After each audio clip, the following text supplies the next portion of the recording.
So, why should you play Twins? Twins at this point in time are DBD's only true puppet character.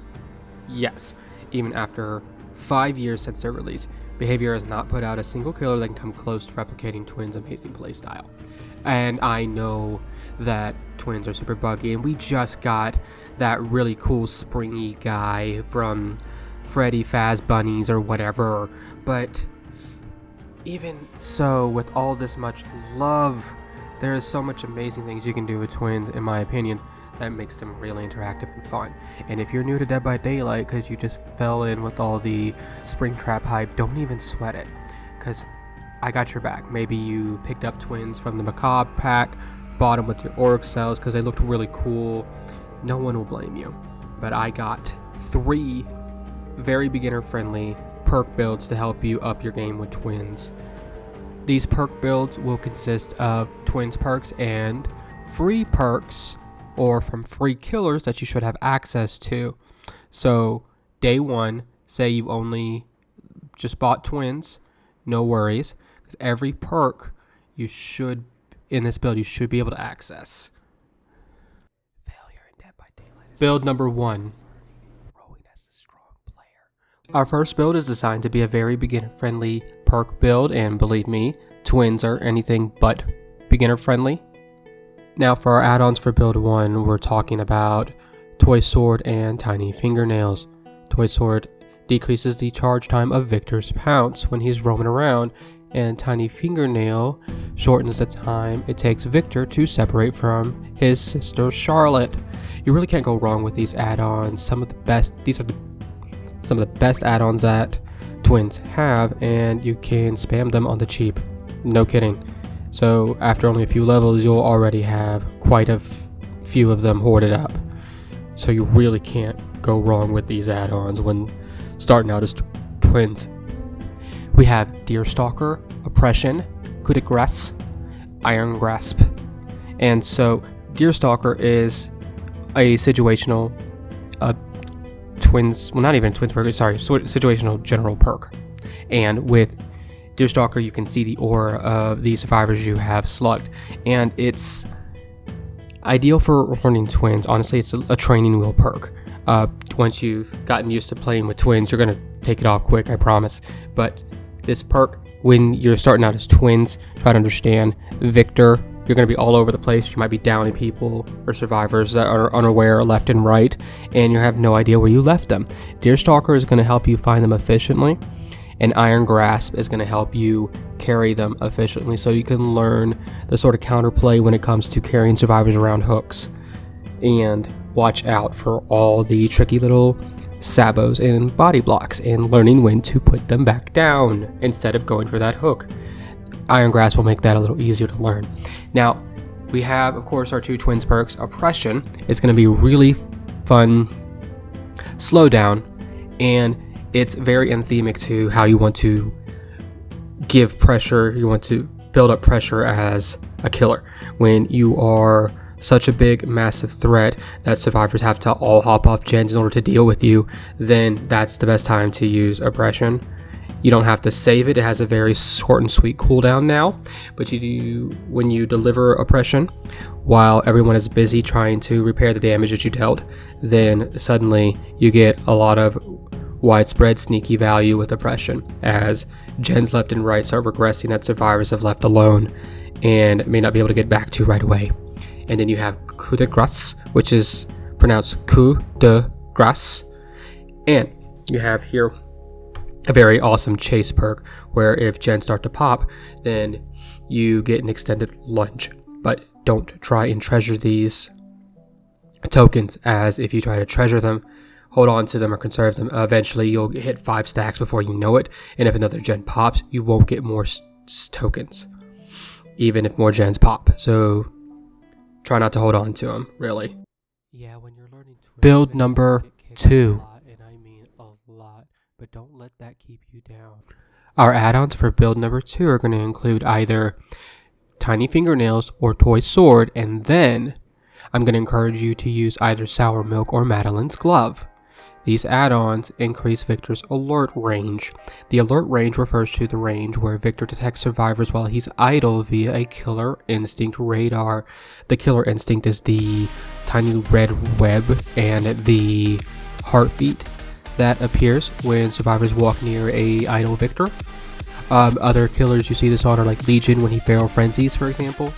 Now, using Victor to gain information on passing by survivors is a vital tactic, and it's really important that you want to let him out as much as possible. With Victor always on duty, you get passive information and even some other cool stuff that you'll learn in due time. But Victor can also serve if you need to aggressively defend an area. Victor can serve as a trap when survivors walk by. Just be mindful that if a survivor crouches near Victor, they won't be detected by Killer Instinct, and they have a chance to kick him and get rid of him. Now, I'm also going to encourage you to get in the habit, while you're here, get in the habit of hiding Victor and Charlotte when you leave either sibling idle. It's just because when you hide them, survivors may walk by them and not even realize they're there, which is really nice. Especially with Charlotte, when you wake up, you may find that a survivor, if you hide Charlotte, you may find that a survivor didn't even know you were there, and you can turn that into a free hit or down. And then with Victor has that loud growl, but if you hide Victor, then survivors may have to put in that little extra effort to climb up or find him, and that can waste a little bit of their time if they're going to go out of their way to kick him.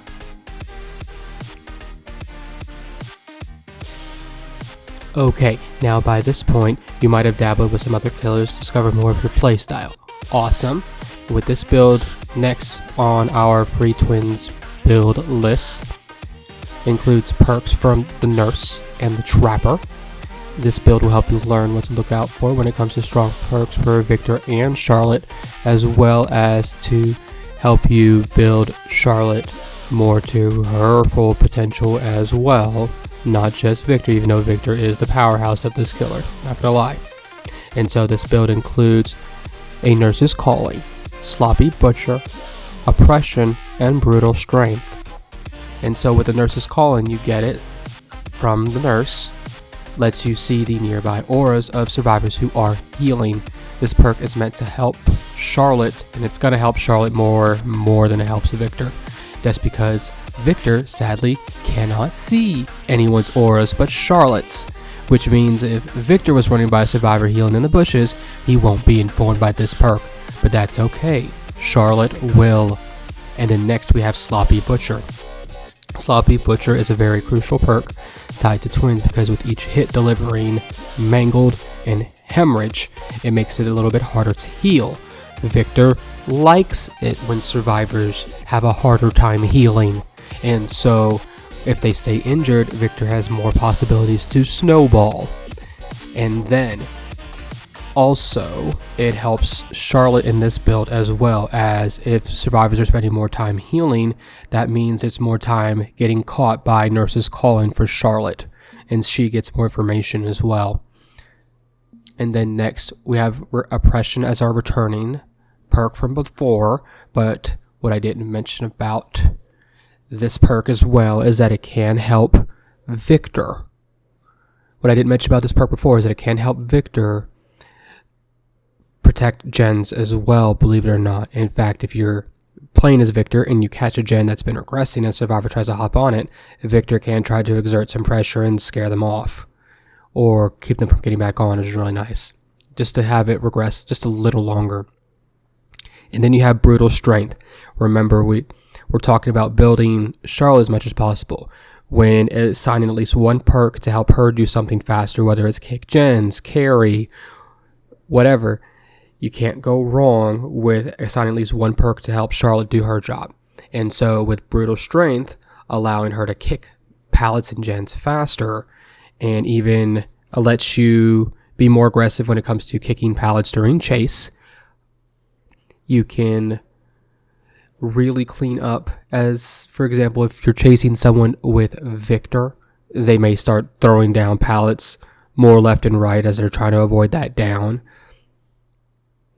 But warning, you really don't want to be always chasing someone with Victor very long, as then you're only really keeping one person off gens. Meanwhile, the other 3 survivors are cranking those gens out, so you really want to spread pressure as much as you can.